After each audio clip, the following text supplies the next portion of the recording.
Olá, hoje a gente vai mergulhar numa história que é fundamental, mas que, olha, muitas vezes é mal compreendida. A história do trabalho na África. É uma narrativa de uma transformação imensa, sabe? De sistemas super antigos e complexos que foram, assim, violentamente interrompidos e refeitos. Vamos entender juntos como o conceito de trabalho no continente foi de um pilar para a sobrevivência de todo mundo para uma ferramenta de exploração sistemática. Então, para começar, tem uma pergunta que é central para tudo isso. O que significava trabalhar nas sociedades africanas antes da chegada dos europeus? A resposta, eu já adianto, quebra muitos estereótipos. Ela revela um passado muito rico, super diversificado, bem longe daquela imagem de exploração que, infelizmente, acabou dominando a história depois. Olha só essa imagem aqui. Ela mostra bem essa transformação radical que está no coração da nossa conversa. De um lado, a gente vê o trabalho como um pilar da comunidade, com organização, com um propósito que todo mundo compartilhava. Do outro lado, esse mesmo conceito, só que totalmente distorcido, transformado numa ferramenta de exploração, de extração forçada. Entender como e por que essa virada aconteceu é o nosso objetivo hoje. Primeiro, vamos fazer uma viagem no tempo. A África, é o berço da humanidade e por milênios desenvolveu sistemas de trabalho que eram incrivelmente sofisticados. E não estamos falando de algo primitivo de jeito nenhum. A gente está falando de uma evolução longa que vai desde os grupos de caçadores-coletores até chegar em impérios gigantes e super prósperos. Essa linha do tempo ajuda a gente a ter uma noção do tamanho dessa história. Começa lá atrás, com o trabalho coletivo para a sobrevivência, onde as tarefas eram divididas. Aí, milhares de anos depois, a gente já vê civilizações como o Egito e o Reino de Kush organizando uma mão de obra imensa para construir aqueles monumentos icônicos que conhecemos. E mais para frente, na era medieval, impérios como Mali e Songhai, nossa, eles prosperaram com base no trabalho super valorizado em minas e no comércio. E olha, o trabalho pré-colonial ia muito além de simplesmente sobreviver, viu? Envolvia um artesanato super especializado e, em alguns lugares, como o Egito Antigo, era até regulado por leis que protegiam os trabalhadores. Ele era o coração de rotas comerciais transaarianas que eram muito prósperas e não era só trabalho braçal, não. O trabalho intelectual floresceu, transformando cidades como Timbuktu em centros de conhecimento famoso no mundo inteiro.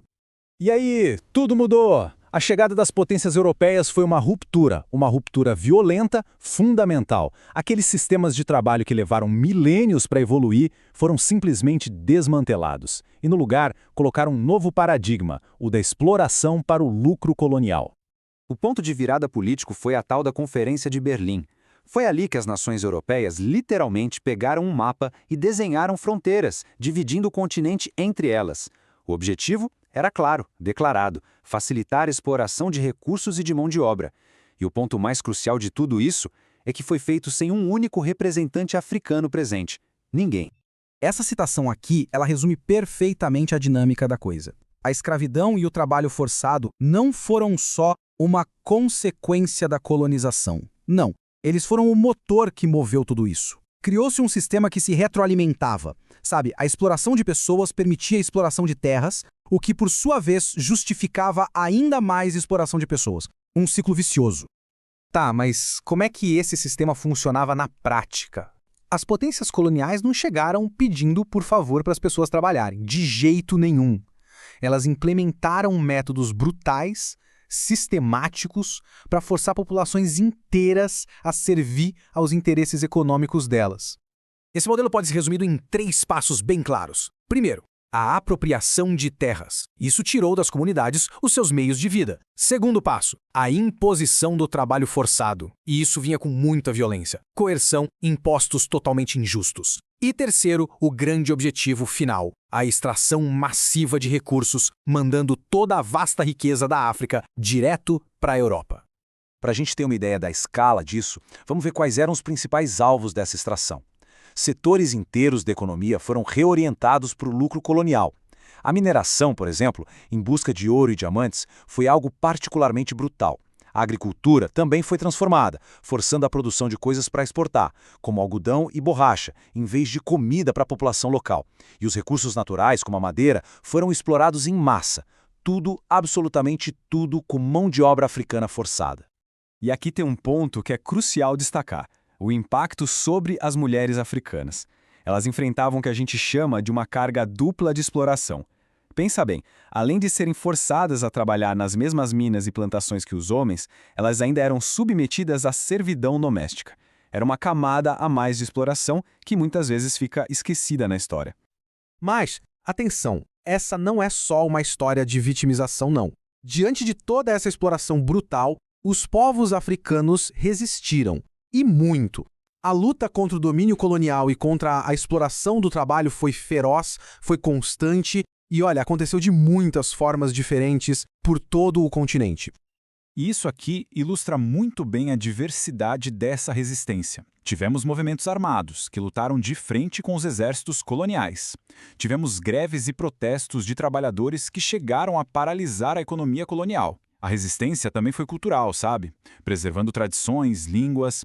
E no fim das contas, tudo isso foi se somando e culminou na organização política que levou aos movimentos de independência. A era colonial pode até ter acabado no papel, mas o seu legado, esse está longe de desaparecer.